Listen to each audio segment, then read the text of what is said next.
Welcome to Authentic with Brazil 201. I'm your host, Brazil 201, your future Golden Globe nominee for Best Podcast. And on today's episode, we are going to talk about the story that is making the DNCfluencers on TikTok cry and realize they are not as virtuous or self righteous as they pretend to be.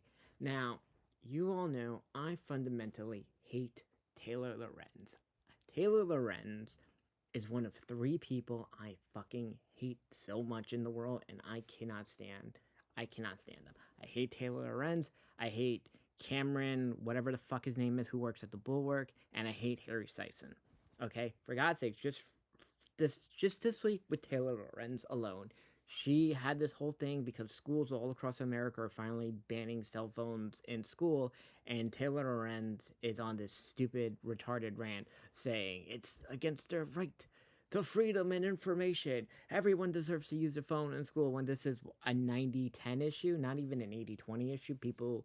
Parents all over are like, no, kids can't have cell phones in school, and this has nothing to do with mass shootings or whatever fucking bullshit because you're still allowed a laptop, an iPad, or whatever bullshit. Okay? We see the studies with the anxiety. Taylor Lorenz is an insufferable bitch.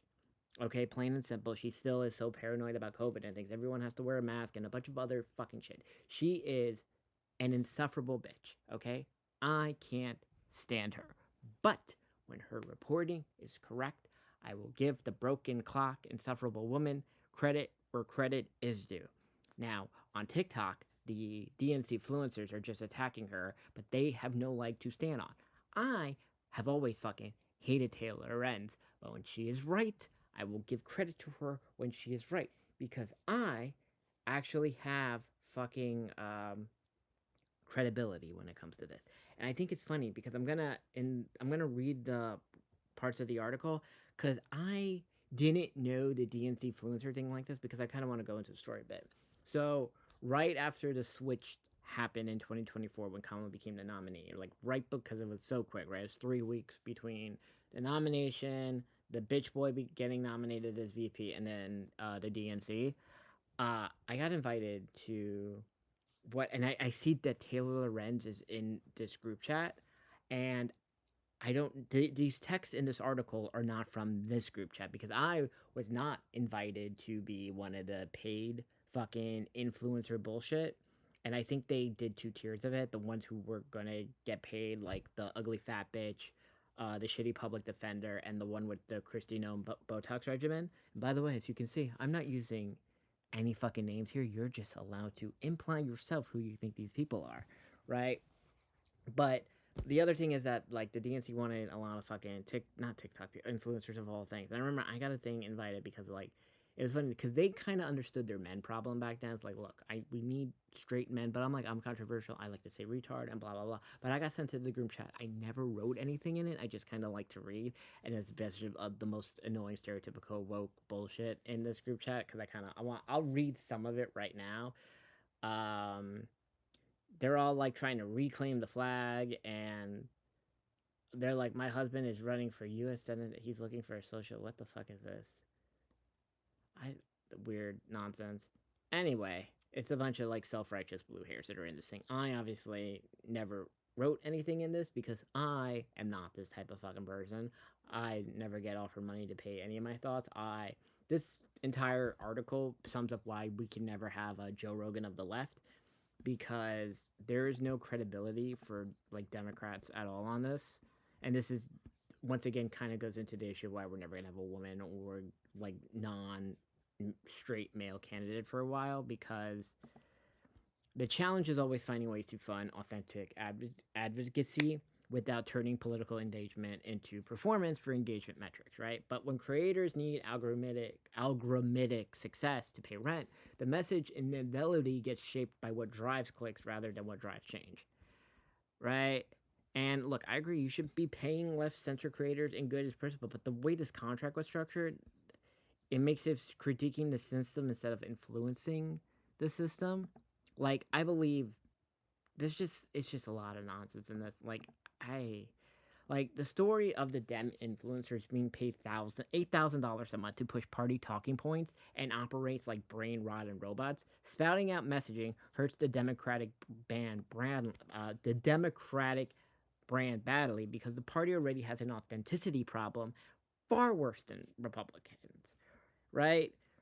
And Republicans used to have the same issue, but I think they're lower tier people because I don't know who the equivalent on the right is of these people. Like, and I'm not talking about Theo Von Rogan. I'm talking about these low tier people because I kind of recognize the names and the faces of like the Democratic ones, and they're all fucking annoying, and they are the archetype of what you expect of when you hear like Democrats are woke and cringe and weak and all the bullshit, right? It is blue hair, it is that ugly fat bitch, it is these self righteous people who like pretend they're high and mighty because, the nonsense is like they believe Joe Biden could have won in 2024 or Kamala Harris doesn't have a word salad problem.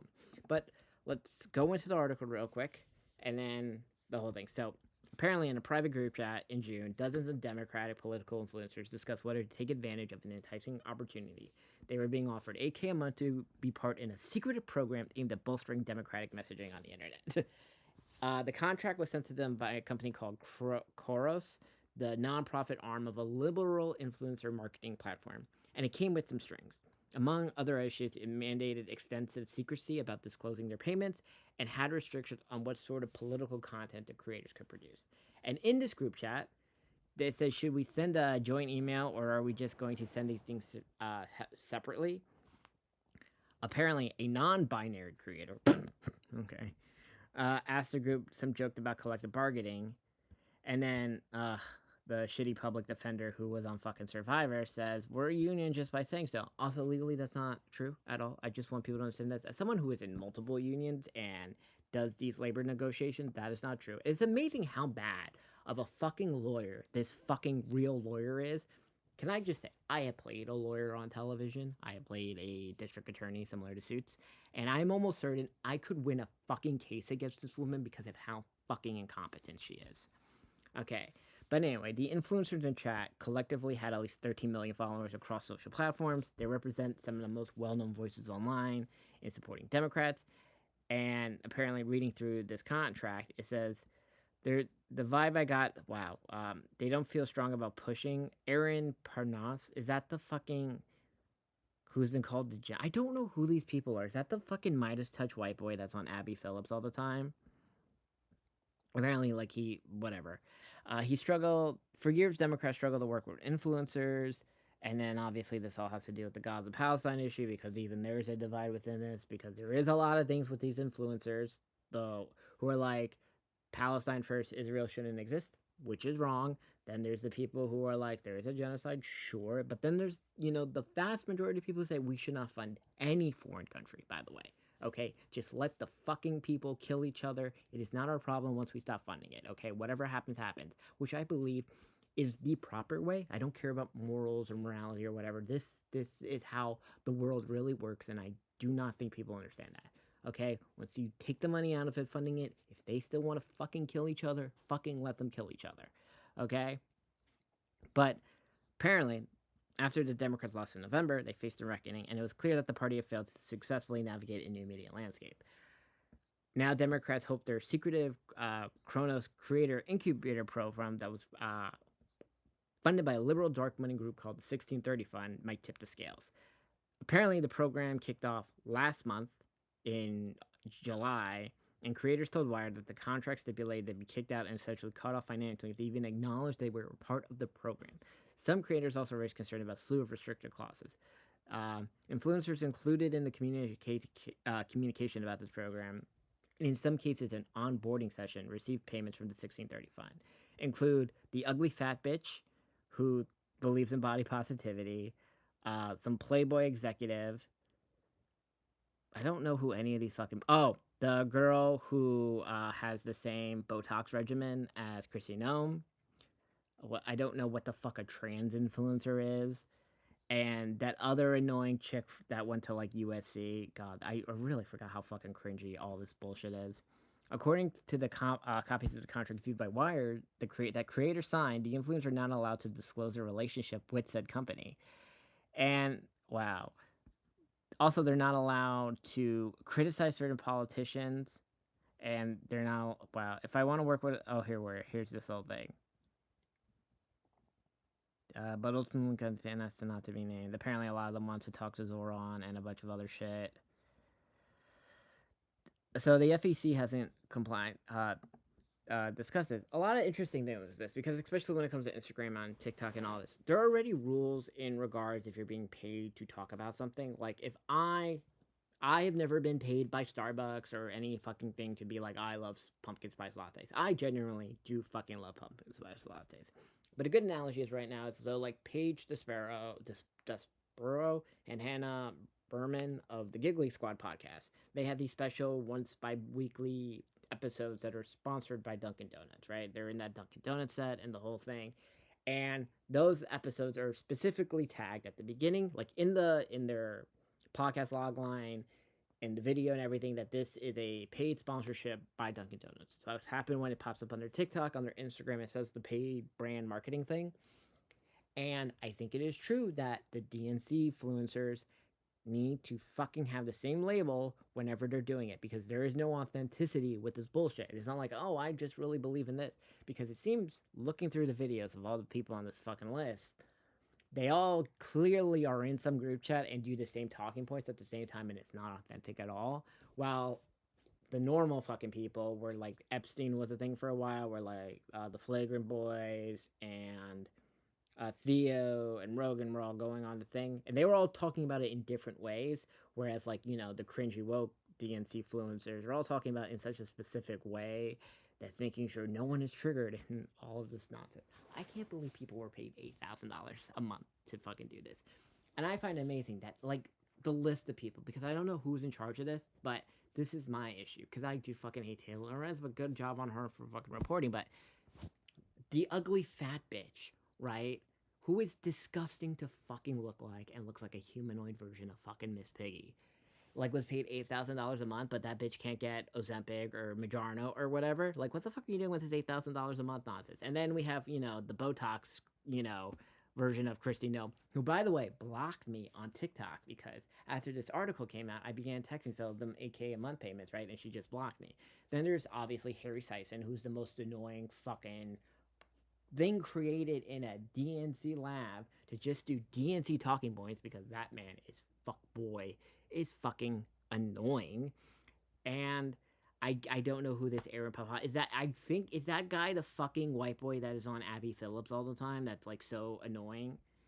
I like it is just amazing. This is why you can never have a Joe Rogan of the left, because real people who like to criticize the Democrat. Like right now I am criticizing the ugly fat bitch and the woke shit and all that, and I can't believe they're doubling down on land acknowledgement and men and women's sports and other bullshit. The people are like, nope, that's not allowed. Or it is funny because I am not a Zoran person, right? And the Democratic Party itself is at this thing where like I don't want to endorse Zoran, and they secretly, but they don't want to admit it, they're hoping for a Cuomo win. I am also fucking hoping for a Cuomo win. Okay, I don't fucking hear people yell at me about that. And look, I just want to know. 4 years ago, a socialist chick won the Buffalo mayoral primary, and then the dude she beat won via write-in in the general. I just want to say Andrew Cuomo is actually on the fucking ballot, okay? So, and that polling did come out that if everybody drops out, Cuomo could win, and I just like, I don't see, like, I want Cuomo to win. I think Cuomo's going to do a great job as mayor if he gets it. And I think if Zoran becomes mayor, it turns into Escape from New York. And all the fucking woke transplants, when New York falls, they will go back to their irrelevant, shitty flyover states of origin and be like, wow, New York was great, and blah, blah, blah, blah, blah. And then, because look, Chicago and LA elected their annoying woke mayors in 21 or whenever their mayoral elections were. We chose Eric Adams because we knew crime was already a fucking problem and things like that. And Eric Adams is not a good person. I don't care, but Eric Adams was the, I guess, okay, like that, or Catherine Garcia would have been fine, whatever, I don't care. But like we see that the idiot in Chicago and the idiot in LA are both going to lose re-elections. One is going to lose to Rick Caruso. And I guess, I don't know, is Rahm Emanuel trying to be mayor of Chicago again? Because Rahm Emanuel would be better than the fucking idiot that is currently mayor of Chicago, right? But it is what it is. Because DSA people are fucking stupid. DNC fluers are fucking stupid. Stop giving money to a giant ugly fat bitch. And okay, and I hate Taylor Lorenz, but Taylor Lorenz did good reporting on this, and it's going to be funny how this podcast is going to piss off fucking everybody because I used the word retarded and ugly fat bitch and the Botox chick and Harry Sison and Cameron Cassidy or whatever the fuck the Buller guy's name is are fucking annoying and cringy and whatever. Just think it's funny. Also, apparently, like obviously Hassan Piker wasn't a part of the program because they just view Hassan. I don't like Hassan Piker either. I think he's fucking annoying, and I get it. Everyone just views him. So I hate all of this. Where is my bag? Okay. Also, no. You know what? I don't want the bag. I don't want the bag because I like having my authentic voice. Because imagine if someone said you can't talk about pumpkin spice lattes or say, or you can't criticize unattractive people. First of all, I think it's nonsense that the Democratic Party still thinks that an ugly fat woman is how you reach out to men.